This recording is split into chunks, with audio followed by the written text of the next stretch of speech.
My fiancée ended things with me after her colleagues convinced her that I wasn't good enough for her. But the regret hit her the following day. I'm 29, and until this morning, I thought I had everything figured out. My fiancée, Clara, and I had been together for 5 years. We were only 3 months away from our wedding, and everything seemed perfect. She was my ideal partner, intelligent, beautiful, and driven. But all that changed after a single conversation. Started like any other day. I woke up early, prepared breakfast for Clara, and gave her a kiss goodbye before she headed off to work.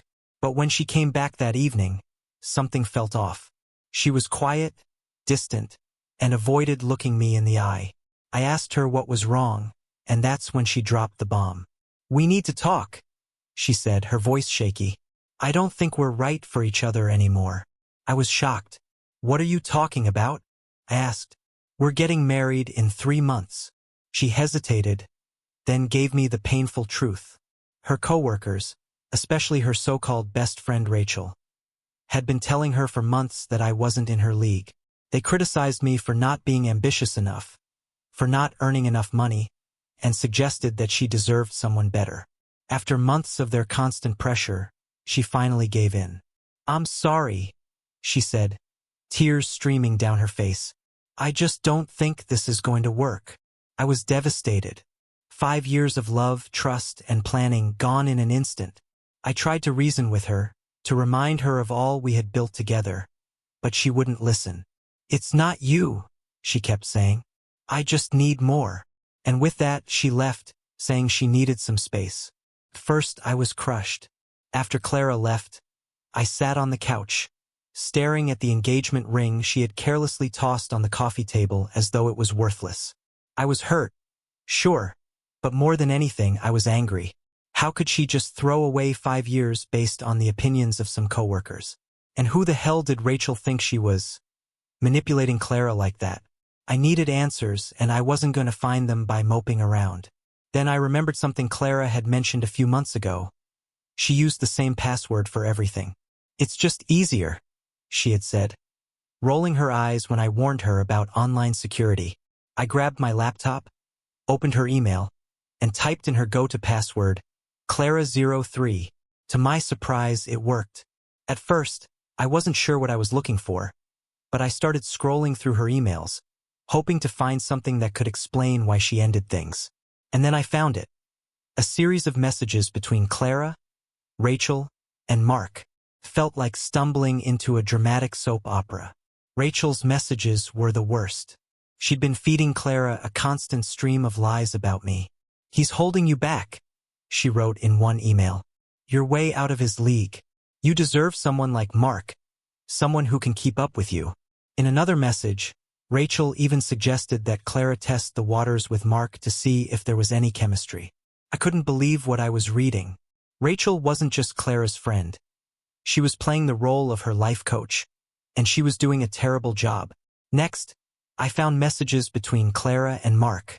They weren't exactly love letters, but they were flirtatious enough to make my blood boil. Mark would send her over-the-top compliments like, "You're the smartest person in the room," and "You're the prettiest."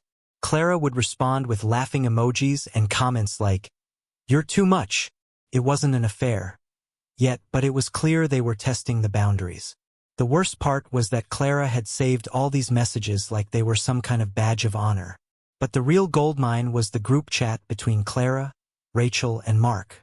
They spent hours mocking their managers, calling them incompetent, clueless, and my personal favorite, a walking HR violation. They even joked about starting a betting pool on which manager would get fired first. It was ridiculous, but also incredibly stupid. If their bosses ever saw these messages, their careers would be over. As I scrolled through the conversation, a plan began to form in my mind. Clara had dumped me because Rachel convinced her I wasn't good enough, but I wasn't going to let this go without a fight. I was determined to show them just how much I was capable of. I gathered all the incriminating messages, Rachel's manipulation, Clara and Mark's flirtations, and the insulting comments about their managers, and saved them into a folder. Then, I logged into Clara's work account and checked her calendar. Perfect. There was a company-wide virtual meeting scheduled for that afternoon. Exactly the moment I needed to make my move. But before I did anything, I had to make sure neither Clara nor Rachel suspected a thing. I sent Clara a message, pretending to be devastated. "I can't believe this is happening. I thought we were forever." She replied with a typical impersonal response. "I'm sorry, but this is for the best." I rolled my eyes and typed back, "I just need some time to process." Then, I muted her notifications and got to work. For the next few hours, I focused on my plan. I created a fake email account, uploaded the messages to a shared drive, and composed an anonymous email to the CEO. The subject was simple: a matter of company integrity. I scheduled it to send during the meeting, knowing that would be the best time to make an impact. The next morning, after Clara left for work, I sat on the couch staring at the empty space where her things once were. She had come home the night before, packed silently, and left without saying a word. I didn't say anything either. What was left to say? She had made her choice, and now it was time for me to make mine. I grabbed my laptop and opened the draft of the email I had prepared. The subject line was still a matter of company integrity, and attached were the screenshots of messages between Clara, Rachel, and Mark. The manipulation, the flirtation, the cruel gossip about their managers. I had scheduled the email to send at 10 a.m., right in the middle of the company's virtual meeting. I then texted my best friend Ethan, who worked at the same company. "Something big is about to happen. Keep me updated." At 10 a.m., I received a text from Ethan. "Dude, what did you do? The CEO just got an email with some crazy screenshots." I grinned and replied, "Just wait." Over the next hour, Ethan sent me live updates from the meeting. The CEO had opened the email during the meeting and immediately called out Clara, Rachel, and Mark. He read aloud from the messages, his tone getting more furious with every word. "Is this how you represent this company?" he demanded. "Manipulating each other, flirting on company time, insulting your managers. This is unacceptable." Ethan's texts were priceless. "Clara looks like she's about to faint. Rachel's trying to blame Mark, and Mark's sitting there like a deer in headlights. This is the best meeting ever." By the end of the meeting, the CEO had made his decision. Clara was fired on the spot for violating company policies. Rachel was demoted and placed on probation for creating a toxic work environment. As for Mark, he resigned before the CEO could officially fire him, mumbling something about pursuing other opportunities. Ethan sent me one final text: "You're a legend. This is going down in company history." I couldn't help but laugh as I put my phone down. Phase 1 of my revenge had gone off without a hitch. Now it was time to move on to Phase 2. When Clara returned home that afternoon, her face was pale, and her eyes were red from crying. She walked into the living room, where I was sitting on the couch, casually scrolling through my phone as if nothing had changed. "Did you do this?" she asked, her voice trembling. I glanced up at her, feigning confusion. "Do what?" She tossed her phone onto the coffee table, the screen displaying the leaked messages. "Did you leak these?" I shrugged, keeping my composure. "Why would I do that?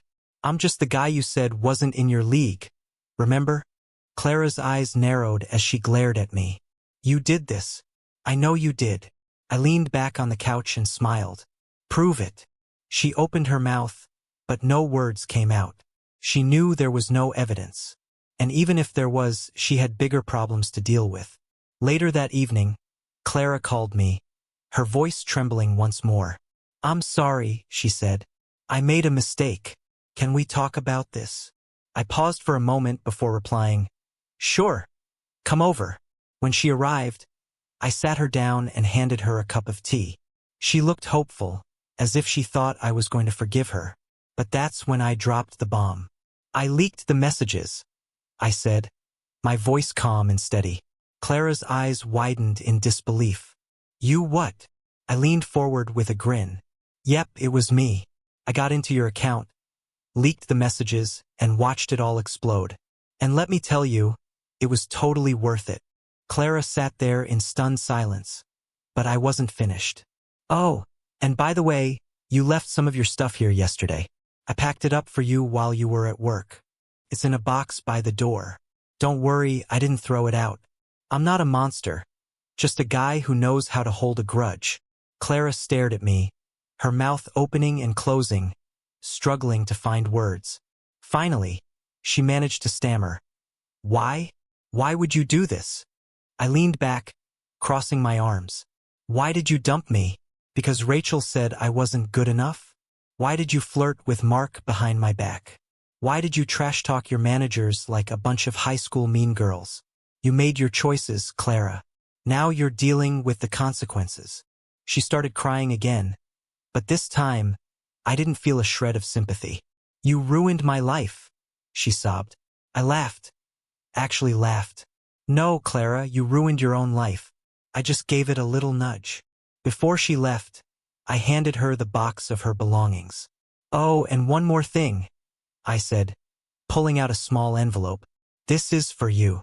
She opened it and found a printed copy of the leaked messages, neatly stapled together.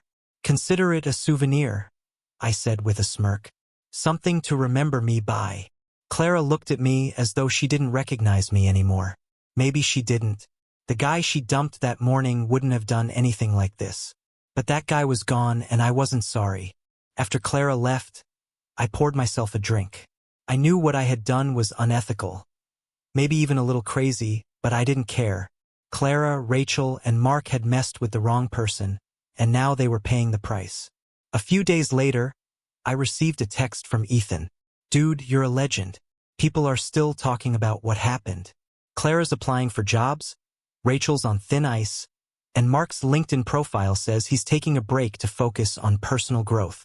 I chuckled and replied, sounds like everyone got what they deserved. As for me, I moved on. I started dating again and even met someone who truly appreciated me for who I was. We've been together for a few months now, and things have been great. No drama, no manipulation, just two people who like each other. Who would have thought? Looking back, I don't regret a thing. Clara, Rachel, and Mark brought this on themselves. I was just the guy who held up the mirror. Life's too short to let people walk all over you. Sometimes you gotta fight fire with fire, or, in my case, with a perfectly timed email and a little bit of sarcasm.